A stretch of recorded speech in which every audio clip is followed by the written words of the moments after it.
All right, what's going on, family? Scrapbook Boxing, Volume 5. The Madison Square Garden inserts. I'm just going to touch on two fighters right now. Cesar Brion and Ezard Charles. Now, Cesar Brion was an Argentinian, and he was born June 20th, 1925. He was a pretty good fighter with Cesar Brion. He fought fighters such as Johnny Holman, Charlie Norcus. Charlie Norcus was some fighter. He was a heavyweight who had really good fights with Danny Nardico. He fought Ezard Charles, the man we're going to talk about in a moment. Joe Louis, Ted Tiger Laurie.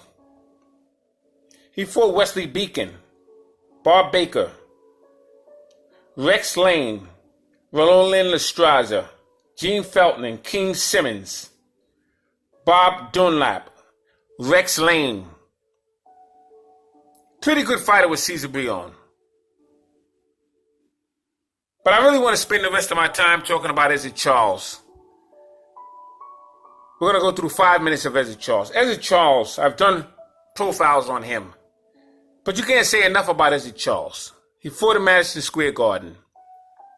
He was born in Lawrenceville, Georgia, July 7th, 1921. He died May 28th, 1975. He was 53 years of age at the time of his death. I had the pleasure of meeting him. He fought out of Chicago, Illinois. But he's most known for Cincinnati. Cincinnati, Ohio was his home.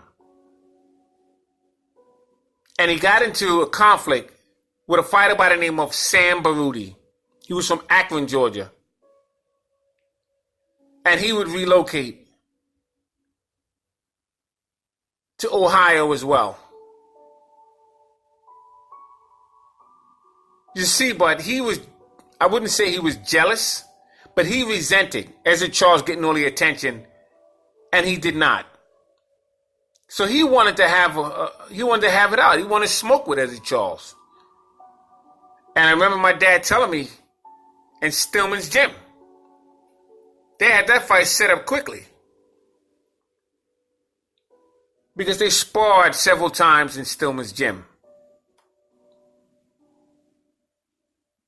Ezard Charles was in the ring with several fighters such as Tommy Hurricane Jackson, fought him twice, Nino Valdez, Harold Johnson, fought him a few times, Wesley Benkin, Frank Buford.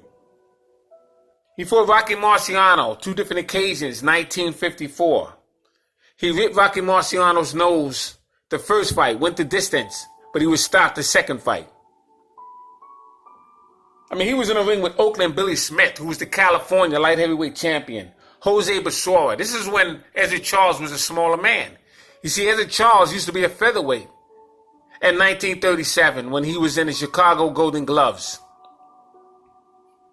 His record was 42-0 as an amateur. He would win a Chicago inner city gloves, the AAU gloves. He turned professional in 1940, along with Ray Robinson, along with Jimmy Bivens. I mean, that era was something else. You had Ike Williams and Jake LaMotta. You had some really, really good fighters turn professional in 1940. Burt Lytell. That 1940 year was something else. That's the year that Henry Armstrong lost his welterweight championship in Madison Square Garden, October 4th. He lost it to Fritzy Zivit. Ezard Charles would face fighters such as Ken Overland and Teddy Uroth and Anton Christofolis. He had a fighting career record of 121 bouts, 95 wins, 52 knockouts with 25 losses.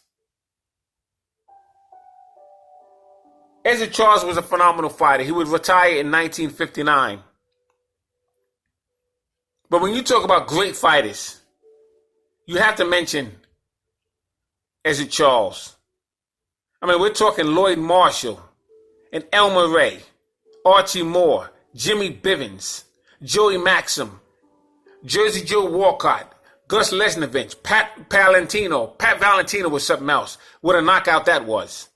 He been there with Freddie Bishop, Joe Knock, Lee Omer, who's a former Joe Louis opponent, Benny Reynolds, Nino Valdez and Coley Wallace and Charlie Narcus and Rocky Marciano twice, Tommy Hurricane Jackson twice, Paul Andrews, Holman Williams. He fought Johnny Holman. I mean, some fighter was Eddie Charles. I remember watching a fight with Lee Omer and Wesley Bankham. Elmer Ray. Elmer Ray was some fighter. He fought Oakland Billy Smith twice. Salute to Eddie Charles. One of the greatest fighters in the history of the game. Unfortunately for him, he came around at a time where he was treated unfairly. But he did become a heavyweight champion in 1950 after solidifying the title with Joe Louis. You see, he won the title, the NBA version of the heavyweight championship strap, from Jersey Joe Walcott in 1949, and he would lose it to Walcott with an unbelievable left hook in 1951. He would face Charlie Burley, 2 different occasions. Salute to Eddie Charles.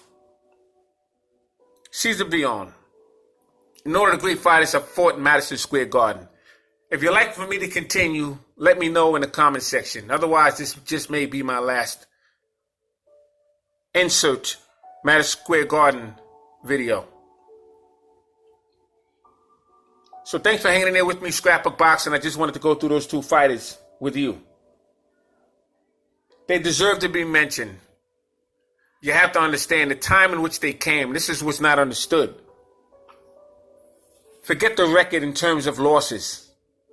If you were told to sit in the back of a bus, if you were told not to win the fight tonight, if you were told you have to win 5 fights before you get a chance to fight a championship fighter or even a contention.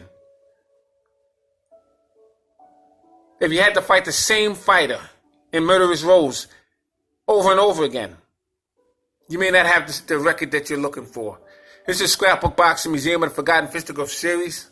All great fights and all great fighters never be forgotten on my channel. Salute to my subscribers. Salute to all the great fighters that fought Madison Square Garden. Peace.